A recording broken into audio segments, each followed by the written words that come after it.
আর পারি না, আর পারি না। ও ও আজ কোমরে ব্যথা, কাল পায়ে ব্যথা, পরশু সমস্ত মাথায় ব্যথা। ওরে বাবা রে, এভাবে কি আর বেঁচে থাকা যায়? ঠিক করে বলুন, আগে কোন ব্যথাটা সারাবো? হ্যাঁ, বলি ভেবেছেনটা কি?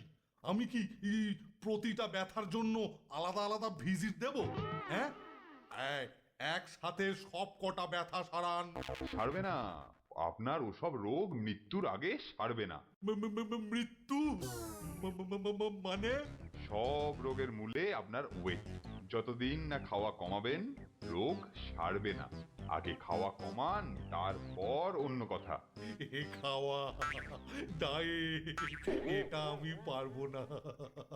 আসলে হলো কি, এই এই খাবার দেখলে আমি আর মানুষ থাকি না, রাক্ষস হয়ে যাই। রাক্ষস, খাবো খাবো খাবো খাবো। কি করি বলুন? হাঁটুন। হ্যাঁ, হ্যাঁ, হাঁটুন আর ছুটুন। প্রতিদিন সকালে নিয়ম করে মর্নিং ওয়াক করুন। না হলে হুম, না হলে? না হলে ওপরে, সোজা ওপরে যমরাজের দপ্তরে। যমরাজ? ওরে বাবা,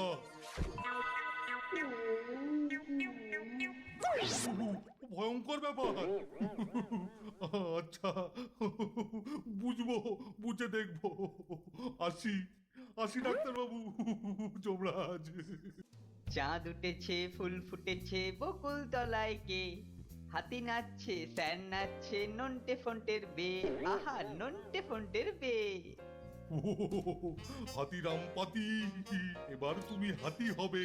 তারপর, তারপর বেলুন, তারপর ফট,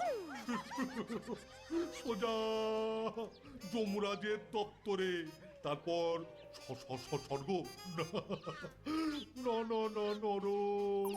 এ কি স্যার, আপনি কি নরক নরক করছেন? চপ চামচিকে, বদমাস, আমাকে আমাকে কম খেতে বলতে পারিস না? হ্যাঁ, মানে? মানে বেটা মিচকে, বেটা বেটা ষাঁড়ের গোবর। যা বাবা, যাকে কি মুডে আছে কে জানে, আমি বরং আমার কাজেই যাই। চাঁদ উঠেছে, ফুল ফুটেছে, বকুল তলায় কে? হাতি নাচছে, স্যার নাচছে, নন্টে ফন্টের বে, আহা নন্টে ফন্টের বে।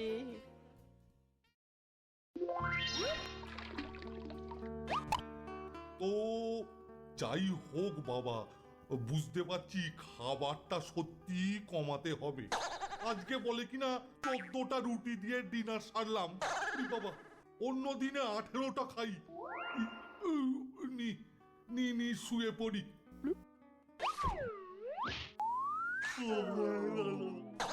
ও ঠাকুর, রক্ষে করো, চেহারাটাকে যেন আগলে রাখতে পারি। আল্লাহ, ঘুমাই।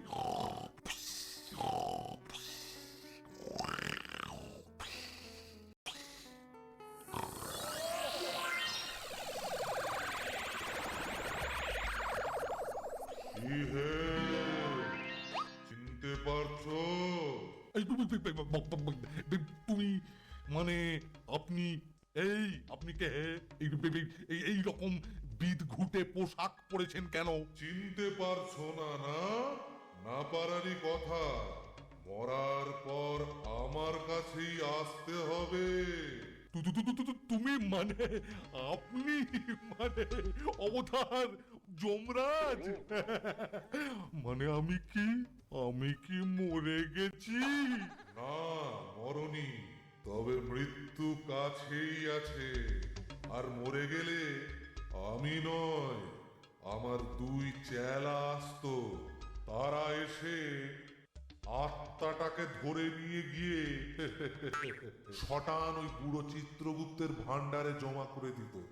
তাহলে আপনি কেন? নেহাত তোমার পাপের চেয়ে পুণ্যটাই বেশি। ছোটদেরকে হাসিয়ে তুমি অনেক পুণ্য সঞ্চয় করেছো, তাই তোমাকে একটু সাবধান করতে এলাম। সাবধান? কিন্তু কেন?